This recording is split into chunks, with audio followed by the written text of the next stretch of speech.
Xeyr, xeyr. Mən başdan layihə də mənim olub, sadəcə 50-50-yə APA rəhbərliyi ilə bir yerdə olubdu. Yəni bu da rəsmi sənədlə elə olub ümumiyyətlə. Sonra da onların bir müəyyən qədər 50-60 min, yəni üç aşağı 5 yuxarı ola bilər. Sonra onlarla yolumuzu ayrılanda dedilər pulumuzu qaytar. Bunu da rəsmi olaraq notariusda 100 min pullarını ödəmişəm. 2018 dekabrın 21-i. Yəni o ilə də bitib. Yəni onlar Mover'da təsisçilikdən çıxanda belə mənimlə notarial müqavilə bağlayıblar. Yəni mən onlardan 100 min borc almışam kimi. Yəni ona görə bu şəhər əfsanələridir.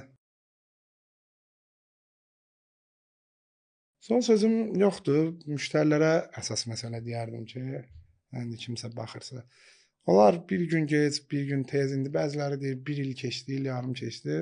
O şey mən onu da başa düşərəm, amma başa düşülməli bir dənə şey var ki, müəyyən bir yerə çatmışam və mən adamlara